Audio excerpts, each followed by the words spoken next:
दिनांक 1 मे 2026 रोजी की नसरापूरमध्ये 3.5 वर्षाच्या चिमुकलीवर राम मंदिराच्या ठिकाणी जो अमानुष प्रकार करण्यात आला, अमानुष प्रकार करून तो 65 वर्षाचा नराधम थांबला नाही, तर त्यांनी तिला मारून टाकून पुरावा नष्ट करण्याचाही प्रयत्न, म्हणजे तिला पुरावा गाडण्याचाही प्रयत्न केला त्या शेणामध्ये, खड्ड्यामध्ये.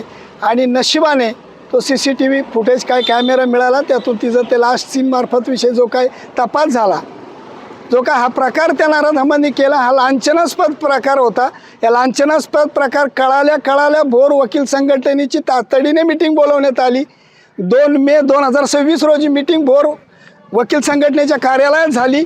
कार्यालयामध्ये सर्वानुमते भोर वकील संघटनेच्या सर्व सदस्यांनी एकमताने या नराधमाचं कुणीही वकीलपत्र घ्यायचं नाही, त्याला कुठल्याही प्रकारे कायदेशीर मदत मिळाली नाही पाहिजे. भोर तालुक्यातूनच नव्हे तर पुणे जिल्ह्यामधूनही नाही पाहिजे, यासाठी त्यांनी प्रयत्न करून पुणे जिल्ह्याचाही तसा ठराव केला.